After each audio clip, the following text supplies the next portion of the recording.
Right on. Thank you all for being here. You hear I grunt a lot already, so it's coming. Just honored to share some of these stories with you. I want to just give a little bit of background. Some of us, how many of you were on the walk with us? Yes. We had sun, we had dryness, we had snow, we had wind up the side, we had snow, we had sun in 40 minutes. It was awesome. And some good connecting that happened, which I'm really grateful for. Um, so just a little bit of background. The walking artist framework is unique. The day in the life of a walking artist can look like in the morning, maybe I'm doing some writing, getting back on emails, organizing events, doing some logistical stuff, and then in the late morning, I'm sitting under trees doing some really in-depth pen and ink work with my sketchbook, and then in the afternoon, I'm 40 years old and I'm on TikTok, cussing at horrible, unsafe intersections. And then I'm back to the tree, drawing again, and then back to the emails. That's usually how it flows in my life currently. So I'm honored to be doing some of that here. I've already sent a couple videos through media on a couple of the arterial roads here. And I'll get into a little bit more of that project as I'm kind of holding some of the stories or things that I'm offering. This is, and I ramble, y'all, so I'm gonna check this time so I can do this. This book, creative nonfiction. So it's a creative nonfiction piece. As an artist, it was really important to me to have something that integrated all the little things. I'm a multidisciplinary artist, as I shared with you in the day in the life. So I wanted the advocacy. I wanted the things that I care so much related to the benefits of moving the way we're made to. I talk a lot about mental health and connection, community, combing, connecting with trees, slowing down, taking deep breaths, finding time to catch up to ourselves. So there's a lot of that going on in here. There's a lot of tips, as I said, on advocacy and tools. And I wanted to integrate my pen and ink work. I wanted to integrate poetry. So there's stories, practices, pen and ink art, and there's small essays kind of in between it all. So it's a really unique mixed creative nonfiction piece. North Atlantic Books. This is my first book. So as y'all know, traditional publishing is hard. This was something that I sent proposals out to 7 publishers 4 years ago. North Atlantic Books. Have you all heard of North Atlantic? Do you track publishing? Anybody? Yeah, so it's an amazing publisher, so I highly recommend checking out the books that they publish. But I sent the proposal out to 7 publishers and was denied all 7 times. And so I'm like, forget it, I don't need a round book. So I put it away in a drawer for 6 months, and then I came back to it. 2 out of the 7 did say, we would love for you to work on these things and we'll reconsider. And so then North Atlantic was one of those 2, which was my favorite one. And then they said yes. And so it was a really cool thing. And it's been such a gift. They have been so supportive of this process and my work and some of my creative neediness. I gave them a fair warning at the beginning. I said, I'm an artist, I'm a graphic designer. I'm gonna be pretty flex with pretty much everything except the cover. So you're just gonna need to tell all your people I'm gonna be a hot mess when the cover comes out. Just pre-warning, before we sign this contract, I'm gonna be a mess, and I was. I think I sent back 7, we had 7 different iterations, and I love what they designed. Yeah, it's a great cover. Isn't it good? Thank you. Can I move into some stories? Can I read to you? Yeah. Awesome. So, just another little quick disclaimer. This is the chapters. In the preface, I really like to guide to say, like, make this book yours. Take it with you as a sidekick. It's meant to just be something that, however you want to do it, obviously, but it's meant to be something that you kind of take with you on a multitude of different walks, or if you're rolling on a wheelchair, and you just kind of pull from it.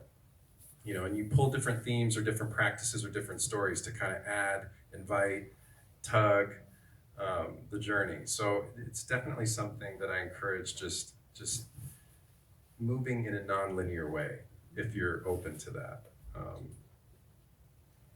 Okay, I'm gonna start with, This is from the introduction, so this is right at the beginning. This is titled Walking is Waking Up. And you'll notice here I have the pen and ink drawings throughout the book, so there's a lot of little detailed pieces throughout. I remember a hawk swirling above us that day. It followed our route for several hours, landing on the occasional tree or energy pole. As I continued to look up, I was deeply aware that my relationship to time was dramatically changing. I had time to feel and to be in my senses. I had time to honor the presence of this winged teacher. I had time to notice the way it preened its feathers and gripped the pole with strong, curled claws as it watched us walk by. I smiled a lot as it flew. We made eye contact several times throughout the day. The rain was getting heavier. My head was mostly down to avoid the sting of sideways drops. I was only 3 days into my cross-country walk. The misty, cloudy, and gloomy wetness of March in Delaware had a romantic effect on me. I felt held by the forested trees and their leaves draped like wet blankets. It was the start of a whole new way of seeing the world, and ultimately myself. When I watched the hawk fly by, I noticed my own desire to soar. When I felt the rain hit my skin, I invited it to wash away fear and unhelpful stories. When I saw the sun peer through the clouds, I could almost touch the warmth of my own inner light. There we were, Kanoa, my cherished furry friend, and I, moving on the slim shoulder of a winding, busy street. This would be my first night without a place to stay. As the setting sun approached, anxiety began to take over. Where would I sleep? My many moments with the hawk, sky, streams, and trees that day helped me to trust that I would land where I needed to land, and I was still terrified. This day was also my first official state crossing. At my unhurried walking pace, it took me 2.5 days to cross into Maryland from Delaware. It felt epic. It was epic. I had never done anything like this. I always encourage people who are interested in a cross-country walking journey to start in Delaware for this reason. 2.5 days. You'll feel great. It was still raining and getting darker fast. I was about to take a left turn a mile up the road toward Martinet State Park, which rests along the Choptank River in Maryland. My plan was to call the local ranger to get permission to camp. I also knew that at some point I would just need to put that damn tent down for the night without permission. The rain started to pick up, and so did our pace. Before too long, I heard a faint voice from the woods behind us. Out of nowhere, from the misty, thick forest, a woman came running out, waving with one hand and shielding rain with the other. She greeted us. "Hi, I'm Haley. Do you mind if I walk with you for a few minutes?" "Of course. Are you okay? It's pouring out," I said. She started briskly walking alongside of us. Cars were buzzing by, occasionally splashing us, and I kept remembering Kanoa's face looking back up at me every so often, with gratitude and confusion related to this already really long walk. It was really funny. I literally, when we left the beach on the Delaware coast, I was like, "You ready for a walk? You ready? You don't even know. You don't even know." What is happening? Why is she out here walking with us? I kept thinking to myself. I was quickly drawn to her lightness and curiosity. She had long brown hair pulled up into a ponytail. She had work clothes on with shoes that were not made for walking in the rain. She was, however, plenty fine joining us in the roadside downpour. I loved it. "I was driving home from work and I noticed your dog's curly tail, and then I saw the Kiva Walk across the USA sign on your back. I rushed home to check you out online. As soon as I saw your site, I had to know more. I knew if I ran the back way from my house, through the woods, I would catch up to you." Y'all, it was raining so hard. Like, it was just like, what? Like, I was literally just ready to, I gotta put this tent somewhere, and she just comes running out of the woods. We continued walking in the rain. I offered her my rain jacket, and she finally took it. 10 minutes went by, and she stopped. "Would you like a place to stay?" She said, somewhat quick and lighthearted, "You know, it's pouring. I love animals. I don't want you both out here in the rain. We can have a meal, and I'll just come pick you up when you're done with your route." She finished. Here we are. Haley is around 5'4", and I'm 6'4". I'm drenched with rain, mud, sweat, and a steamy smell from not showering in 2 days. Kanoa is drenched, muddy, and looks like a wolf. This woman, with her hands over her eyes, is looking up at me on the side of a state highway, asking us if we wanted dinner and a warm, dry place to stay. Dumbfounded and overjoyed. Are you sure? What? I don't know what to say. I mean, yes, that would be wonderful, but are you sure? This is strange, isn't it? I mean, it shouldn't be, but thank you. I fumbled. There it was. My first trail angel. Someone just showing up as if out of the sky with hospitality, heart, life, nourishment, and love. Well before my walk, I reached out to people who had done things like this. Each of them had used this term, trail angel. It was in my mind, but it landed hard in my heart after meeting Haley. The temperature was dropping. I asked Haley if she would be okay meeting us in an hour at the shopping plaza down the street. She agreed. I put my stealth camping fears away for the night. I knew they were coming for me, and I needed them to, but not tonight. Haley came to pick us up. I loved her home. It was colorful and cozy. I walked into her skinny hallway to drop my pack and take off my shoes. She had animal fences, toys, and jungle gyms everywhere. She had 7 cats, and 7. And just be with that, 7 in a small little place. Kanoa was losing it, and a rescue dog. We sat on her couch, ate our food, and right away began exchanging meaningful stories. I remember cherishing her laugh. She had such a large and contagious smile with full cheeks and friendly eyes. We covered beliefs, stereotypes, sexual orientation and identity, past relationships, family, fears, pain and hardship, dreams, love of animals, hope, consumerism, and so much more. My heart was full. There was no hesitation in sharing just about anything with her. She is that kind of person, and it was that kind of moment. I remember ruminating before sleeping that night that maybe we all have the capacity to be these kinds of people if given the right kinds of moments. She shared with me that she had never done anything like this, and since her job was at an animal shelter, she thought that Kanoa was the sure ticket that we might be okay. What if I didn't have Kanoa? What if I was black or darker skinned? What if she knew I had a boyfriend before getting to know me? What if I was wearing a hijab? What if I was a woman? What if I was someone who was walking in the rain without a home? I thought to myself, I carried these aches with me throughout my entire journey. They were important questions for a country and an individual, me, that I felt like I was getting to know more fully and more honestly for the very first time.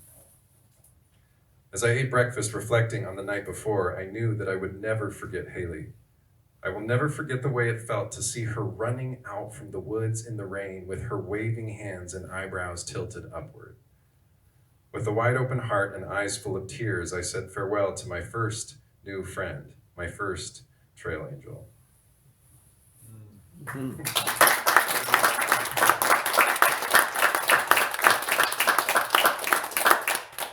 Haley was amazing, y'all. I often get asked, why did you walk across the US? And I shared this a little bit on the walk, but this was a journey of starting over for me. I share a lot about it in the introduction in different parts. Coming out was not easy. It was actually a really dark time. I lived in Ireland when I was coming out. It was really tricky. I was involved in a lot of complicated religion. Just leave it there. And it was figuring out how to survive. And so I was on a lot of edges, and I stumbled across the book Walk Across America by Peter Jenkins. I don't know if any of you have heard of that book. It's a beautiful story. It was sitting in a college library book sale for 20 cents. And it just, I saw it, it was staring, it just like it was a sword going right through me. I grabbed the book, bought it for 20 cents, and I read that thing in 2 days, skipped all my classes. I was a crying freak, I was a mess. Threw the book across the library at one point because it was just hitting me in all these places around like how to just let go of everything I've grown up with. A lot of chaos growing up. Moved every 2 years, 1 year, went to 14 different schools before I turned 16. New student, constantly just being queer, being gay, being super sensitive. It was tough on this body. And so I craved to just, I gotta start over. I gotta recalibrate the whole system. And that's what it turned into when I had friends just drop me off on March 1st and say, I gotta walk some shit out for a while. I don't know what that means, but I got $1,000, so I might have to work, but drop me off, because if we talk about this anymore, I'm not gonna do it. And they did. We didn't do a lot of I asked them, please don't ask me questions, because I'm terrified. So we didn't talk a lot about it, the friend that dropped me off, because I was scared. I was scared for the reasons of bears and tents and things, but I was scared to be with the things. I was scared to trust things. I was scared of a lot of different things, stacked and stacked. Y'all, if anybody knows backpacking or hiking, my backpack was 95 pounds. Okay? So that's a problem. Learn quickly to reduce the weight. But just to show, I think, just not having a clue and wanting to trust an entirely different way. And I wanted teachers. I wanted teachers of earth and people who were different than me, people who, different backgrounds, classes, races, ages, paces. I wanted to just be, and so I intentionally did this path along roads through towns. It wasn't on trail. I had trails because I needed to get away from the cars, but it was a lot of going through towns so I could just integrate with different ways of getting to know people.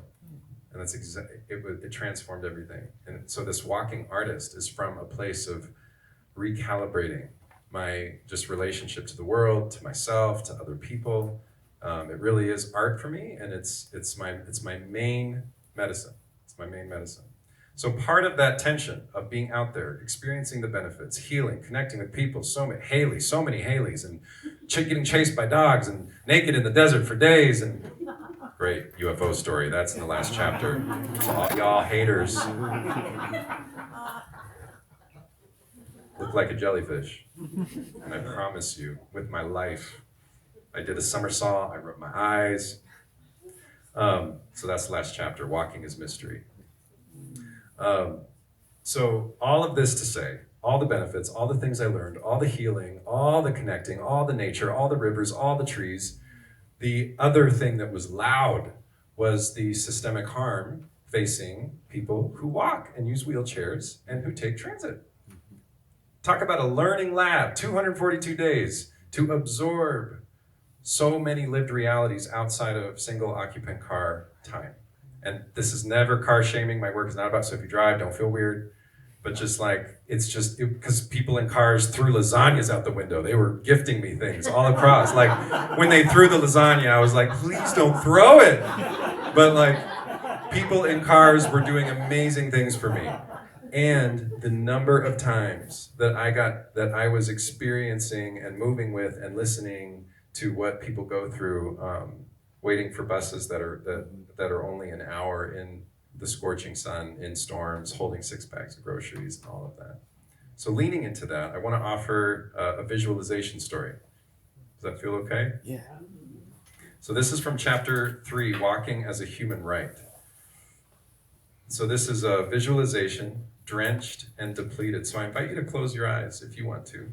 Optional, of course. Drenched and depleted. You are walking or moving in a wheelchair. You are en route to catch the only bus that goes to where your medical appointment is. It runs every hour and sometimes doesn't show up at all. You know the buses in the early morning are more reliable. It rained heavy last night and street medians, intersections, and paved over watersheds are flooded. You are dodging, skirting around, or having to go right through the water. You get splashed by rushing high-speed traffic. Because of the flooding, you have to go slower than usual. Your back hurts because you didn't sleep well. Your shoulders hurt because it's not good for you to carry all these groceries. Your glasses are fogged up and you can't wipe them. You're angry because you slipped and a can of soup went rolling into the gutter. Your mind is heavy because you are exhausted from the grind. Your heart aches because you never seem to get enough time with loved ones. Shit, you see the bus several blocks ahead. It's 10 minutes early. The no bench, no shelter bus stop is full of people waiting. You see them start to get on. You panic. Maybe you can make it if they take their time. Yelling won't help. You can't wave your hands. You pick up your pace, clench your bags, hold your pain, and try. There it goes. Everyone got on, except you. You worked so hard to arrive early too. You knew the weather would be bad. You knew you had to be quick at the store. The bus flies right by you, splashing you on the way out. You tried to wave your arms, make a scene, and ignite sympathy from the driver. Not today. Not on most days. Cars continue to rush past you. No one sees you. Time turns to heavy mud. You must stand for the next hour and wait for the next bus, if it comes. No bench, no shelter, drenched, depleted. You could rest in a nearby cafe, but you have to buy something. You can't sit in the patch of thorny grass because it's soaked and would hurt your knees. You also need to use the restroom. Where could you possibly go? Hold it in. You will be shamed and fined if you go in public. Keep it in.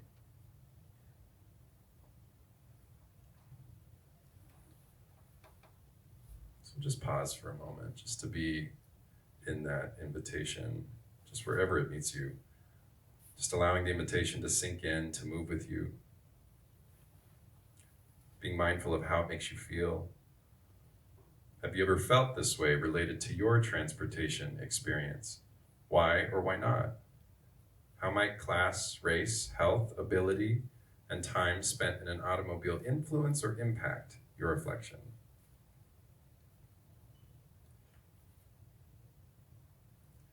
So this is, thank you for listening and being in that. It's the ache, the drums in my stomach around the dignity and the harm of what so many people face, because I've just picked up those broken, dropped grocery bags so many times with others, or have been carrying them myself. And it's such a tension for me. As I was sharing with the cross-country walk, this has become my most trusted medicine. So the tension of not just the millions of people that can't drive a car, so you have financially, legally, medically, physically not being able to drive, people that don't want to drive all the time, people that want to replace trips for the planet, for climate, but how do you do that when you're putting your life and your body, all the reasons, but then all the benefits. Children, being more free range, and just sometimes people ask me, what's your version of a walkable city? I said, when the elders release the grip. When they can release the grip and let the kids just be kids, and elders and people can share space with dignity, where people who have a variety of disabilities feel invited systemically to public life. When we are honest about segregation and racism and classism as we think about built environment, honest about it. Let's just get real. We're going to be all right. We can talk about it. Let's go into it. Let's do the thing. Let's get a little louder. We're going to be all right. But we got to name it, and we got to take some risk. So this you can feel it, right? Like all in my stomach as I'm getting louder. And so this would just get louder and louder and louder. And that's where I started pivoting to the Pedestrian Dignity Project. As an artist, I'm like, I might blow up some rooms. So with love, I'll leave like notes, but this might not be good. So I got to figure out a creative outlet to be a little more raw, a little more unapologetic, because I'm this tension of like the benefits for all of us to move more this way with more ease, to move with complex social and political issues, knowing that after 20 minutes of moving the way we're made to move, that your brain is creating new neural pathways. If we can't do that on a daily basis with dignity and safety, like no wonder we're just like sitting in and roosting in division that is taking us out. Like I just keep thinking about the neuro benefits. 20 minutes, new neural pathways.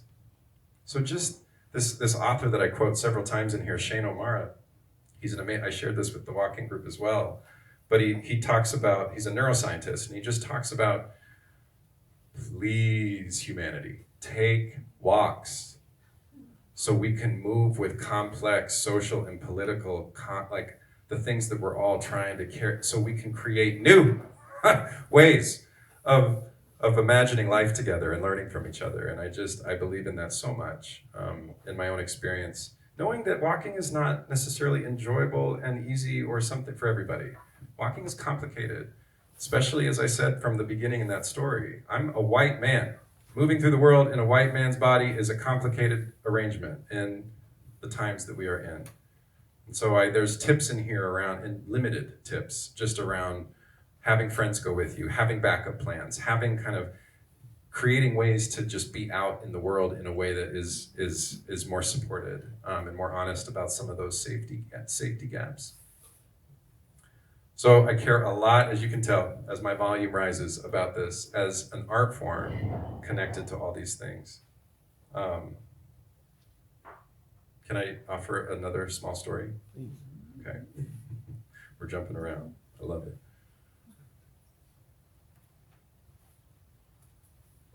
I shared this last night at this amazing co-housing community. My friend Ian here. I'm going to share it again, brother, because I love it. Here's the boys. This is the I boys. love the boys. So this is a smaller story. It's in the chapter 7, Walking as Play. It's titled Beckoning the Inner Child. As soon as they were dropped off, and after a few strange looks, we started moving. Within minutes, they wanted to search for good walking sticks. I always had a walking stick with me, and they immediately wanted one too. Each of the boys, 1 7 and 1 9, eventually found one that worked for them. Their mom connected to our journey a couple days prior and felt that it would be fun to have her boys join me for a few hours. I always loved moving with young people in big open spaces. I had several parents, mostly homeschoolers, drop their kids off throughout my long walk.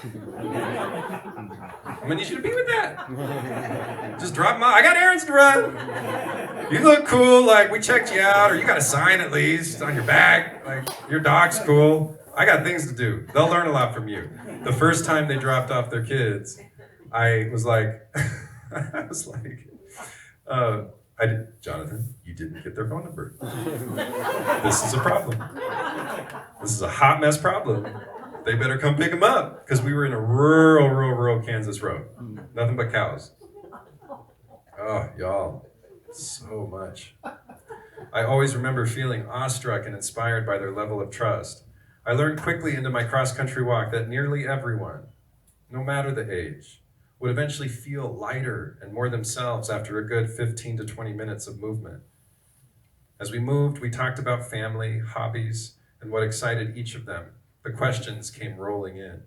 What does Kanoa mean? What does Kanoa eat? Does he like kids? Is he a wolf? Do you ever ride on his back? Can I ride on his back? Where does he sleep? Where do you sleep? How big are your feet? Where do you pee? What do you eat? Why do you walk so much? There was no shame in any question. Do you ever accidentally poop on your shoes? 7 years old. You're tracking. Yes. He's like, cool. In less than an hour, we were singing, laughing, and stopping to explore everything that showed up along the road. We were alive. They climbed on hills, I would follow. Their eyes would widen at the sight of slowly moving beetles, so would mine. They examined an old rusty toy that was tossed out of a car window. I was curious with them. They yelled and sang, so I yelled and sang. They pretended their sticks were swords, so I did the same. Play and wonder spilled from their pores. It also started to spill from mine. We saw a snake slither away and watched it until we couldn't see it anymore. We stopped to look at flowers and bugs. We threw rocks at nearby fence posts. The first one to hit the post 3 times won. We had colorful and lengthy conversations with the cows and horses we passed along the way. We dug up dirt and took breaks under trees. I learned so much from these two. In just 2 hours, we found a way to connect and play beyond the world of cars, walls, screens, and rigid relationships to time. I was reminded of how dull adulting has become. Even as I worked to break free from so many molds on this walk, the 2 boys made it clear just how much I was still missing. There were and are so many opportunities around us to be in constant wonder and play. At the 2-hour mark, the youngest one was done. His face started to cave in, and the moping began. It was time for Mom to pick them up. As she drove away, they held onto their sticks in the back seat while waving out the windows, screaming, "Goodbye, Kanoa." Kanoa really was the star.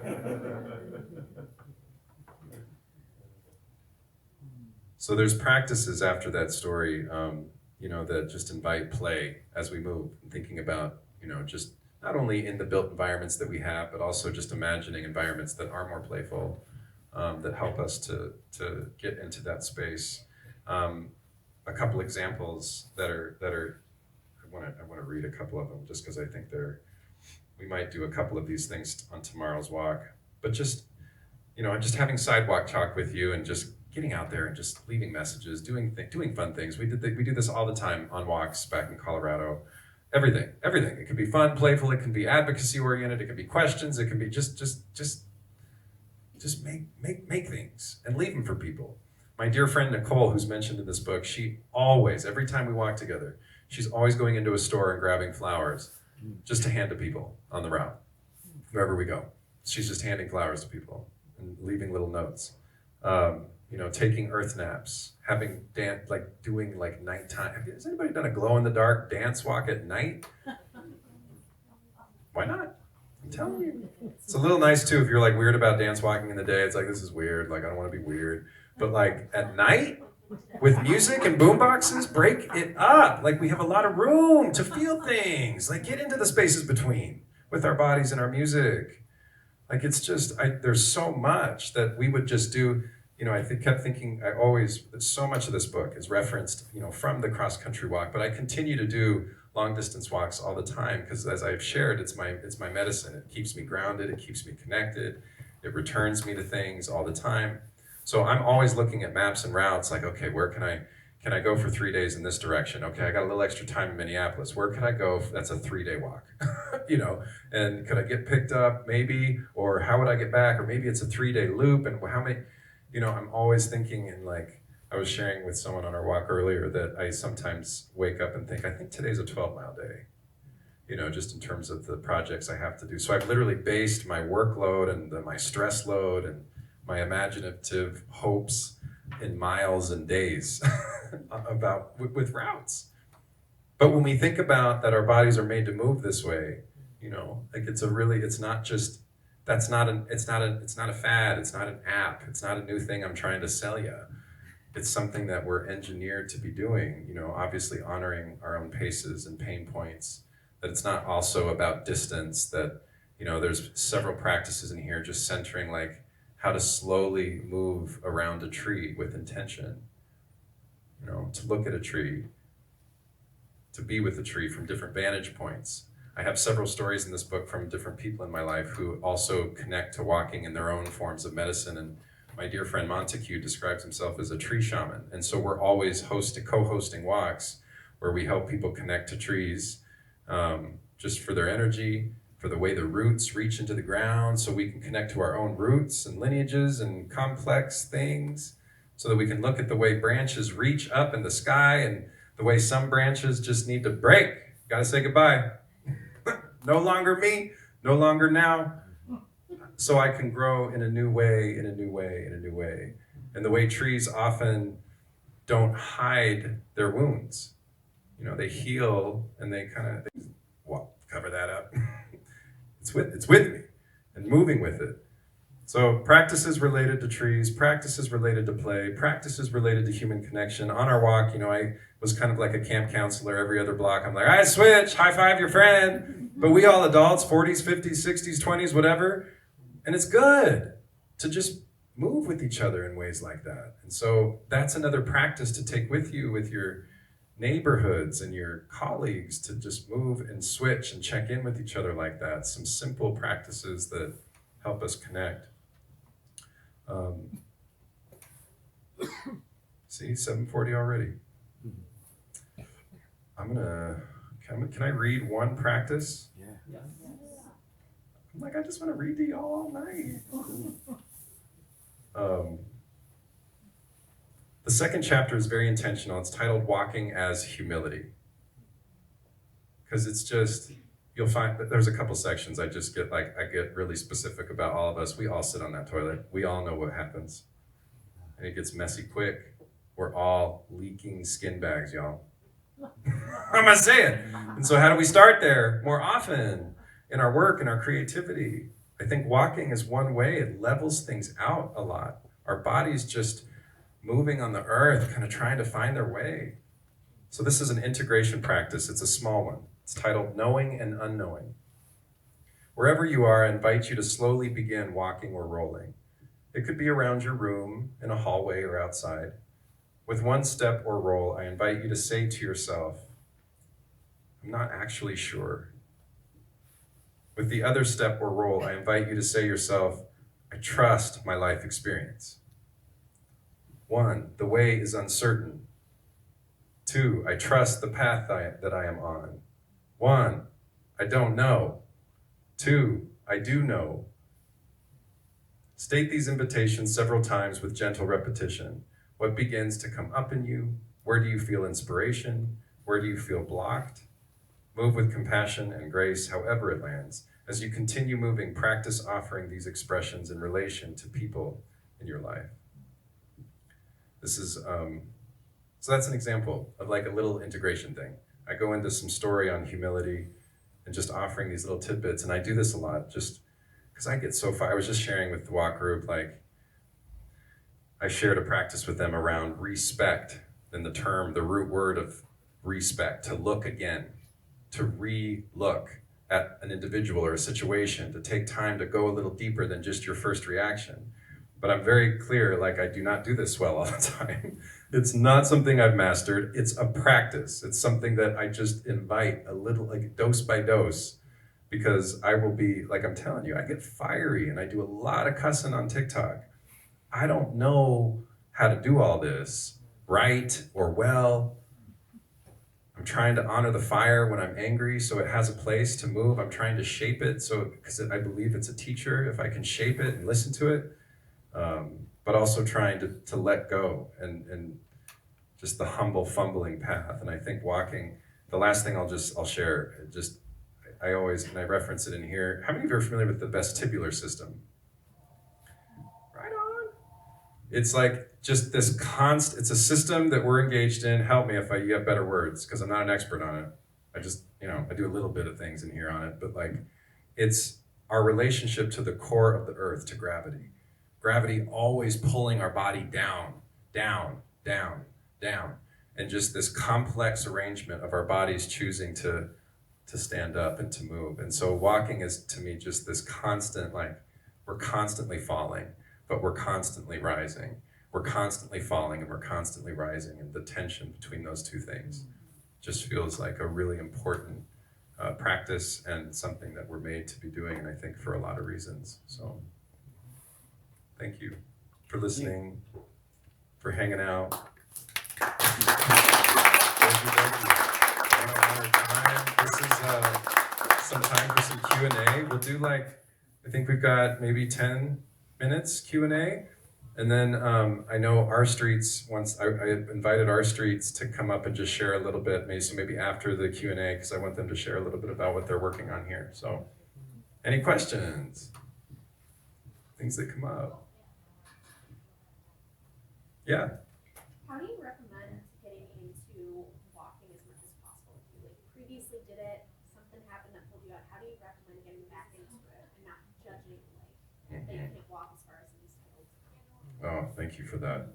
The question was, how do you get back into walking when you were maybe doing it for a while, or it was something you did, but then you didn't, and then getting back, and to do it in a way with a lot of grace, for pace, and just I always encourage people to start with trees. I know that sounds, like I talk about trees all the time, but to me, it's such it can be an important, I think having some different goals of connecting with multiple trees, or really learning about, so slowly walking around the tree, like I was sharing earlier, what my friend, the tree shaman, talks about, starting up with some loops around it, really close to it, starting with maybe getting a little just noticing trees in ways that we might not have previous. I mean, there's so many books on the chemical benefits, what happens around mood with trees in terms of boosting mood, obviously the breathing and the things that go on related to breath and air. So I just feel like, for so many reasons, I also feel the same around just slow walks near water. There's all kinds of studies and things on just the mood benefits of water. So finding places that offer, I think, in their biology, compassion. I think being around compassionate, natural spaces, if you can get to those, or just seeking them even in the sidewalks a little bit. The other thing that I'll share too is just getting creative around replacing part of your commutes. So I always think if you are driving, or if you use the bus, or if you, whatever it is, but just building in like 20-minute increments just to move and to walk. So you just start intentionally bringing in at least 20 minutes of walking as a practice around your practical trips, like to the store, to work. Like you just build that in, just like you would maybe other things that might provide some health and connection. So even just like 20-minute increments that are unhurried. And that's just so, because we often, if we default to commuting behavior, it can default to being hurried, right? That, or we justify, but actually having a practice that you're intentionally making this into slow, unhurried movement, getting to work, getting to the bus stop, getting to the grocery store. I feel like that's really helpful too. Thank you for that question. Yeah. You're walking across America, don't want you to choose favorites, but like, what do you think your favorite stretch was? Oh, yes, what was the favorite stretch in the walk across the country? Yeah, the high desert of Nevada. I don't know, has anybody been on Highway 50? They call it the loneliest highway in America. Oh my gosh, so many stories. But by far, I mean, it was just for me to be in like wide open spaces, walking for honestly days, sometimes weeks without anything man-made, waking up to wild horses. I was pushing a baby stroller, like a custom baby stroller cart. And I didn't have my dog through the desert. It's a husky. Like it's just not gonna happen. It's not gonna happen. So it was me moving through the desert. As I shared, like, I mean, to just walk naked on the highway for 2 days was amazing. So I had moments out there. Oh, so another fun story about the desert. So you got me on a ramble here, but the one story I'll share that I just thought was really beautiful is several people, because it's desert, and these are just smaller, like old mining towns. I stayed in a commune, had a really interesting white van scare. That's another story. It's not in the book, maybe a future book. So lots of things. Desert was full of things. But one of the things that I love to tell is that people would drive by and be like, a walker? Like, what? Wait, we first thought you had a baby in there, but then we got closer and we realized, okay, no way. And then they'd ask me, like, do you need anything? We're coming back. We're going into town and we're coming back. And then I just would be like, absolutely. And I was so clear about it. Water, beer, gummy bears, and Dr. Pepper. That's honestly all I wanted. Like, I had a huge, like, grocery bag of almonds in my thing. I just was like, whatever, almonds is fine, it's healthy, like everything. I want Dr. Pepper, gummy bears, beer, and water. That's what I want.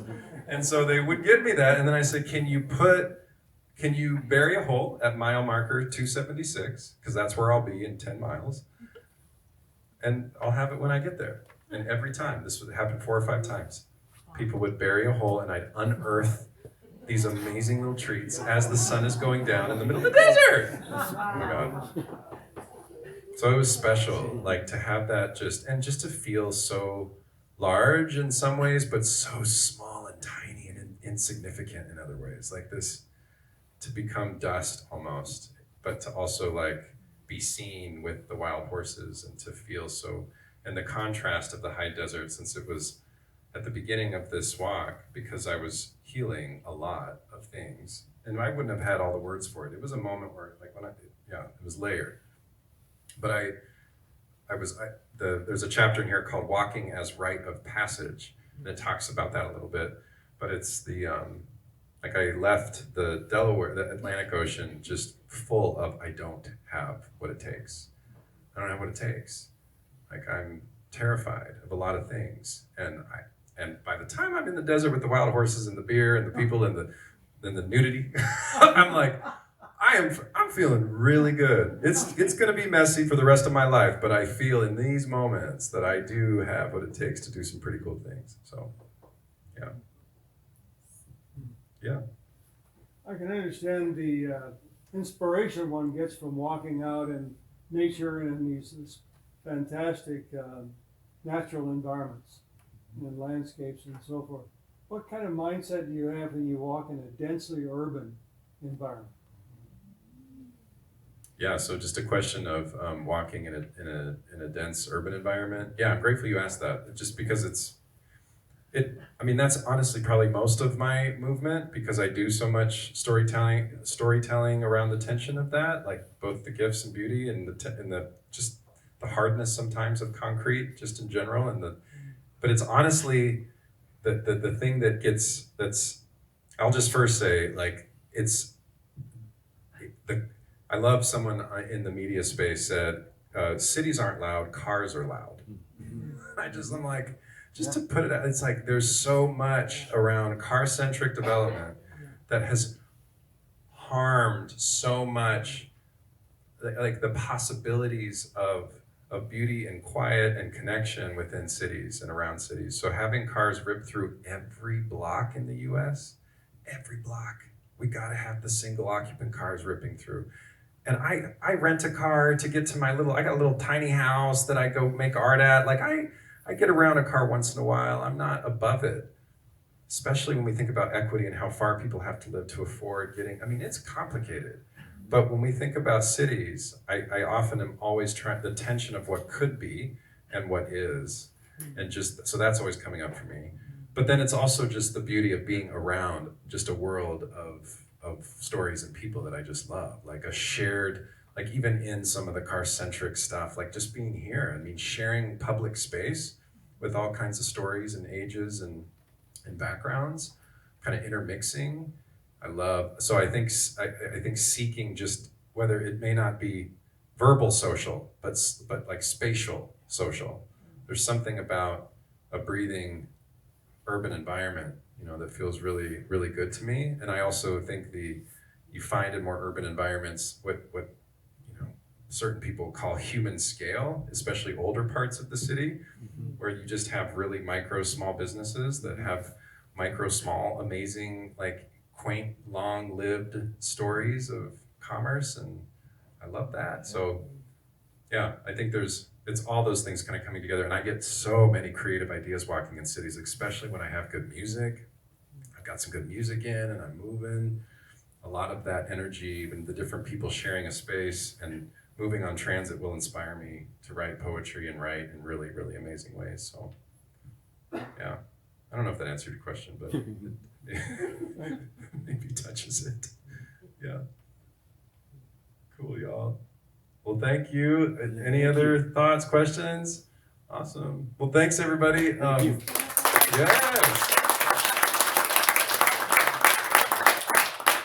I hope you enjoy the book. Support this amazing bookstore, one of the coolest bookstores I've been in. At our streets. Where's Greg? Yeah. Please come up and share a couple things before we go into signing.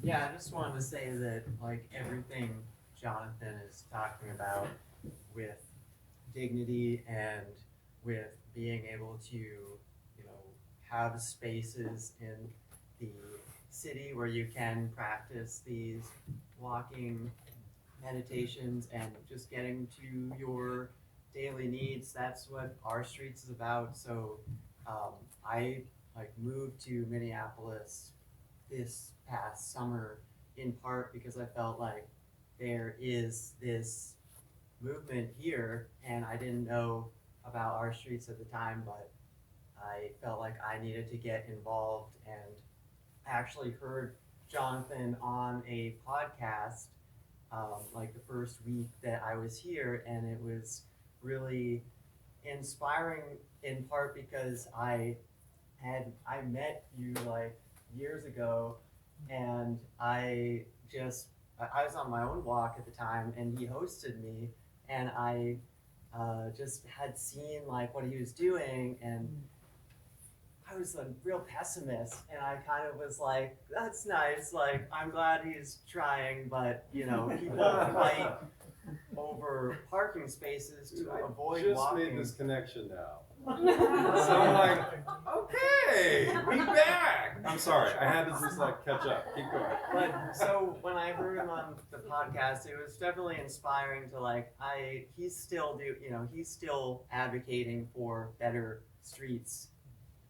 So that was really inspiring to me and how I found our streets. So I just want everyone to know that we are in the city. We have several from both cities. We have several big campaigns right now for the I-94, rethinking I-94, for the Olson Memorial Highway improvements, and also for sidewalk plowing. So I have flyers for all of that, and just ask either of us any questions if you have any thoughts, or if you haven't heard about any of these things, like please take a flyer and check it out. Yeah, I just want to share one thing. So we're both canvassers, organizers, which means a lot of what our work is just walking door to door, talking to people, and you don't even think about it, but what that is just taking walks as your job through all sorts of weather and places throughout the city. And so even without, thinking about these things in such an intentional way, just doing this for like 6 to 8 months like we've been doing, like it really does help mental health. Like, and it makes me happy to do work out there and talk to people.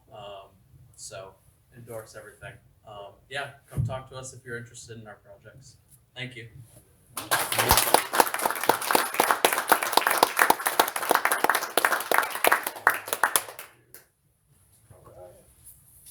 Greg, that is so funny. Oh my God. my brain. Okay. Thank you all. I think we're heading over here, so thank you.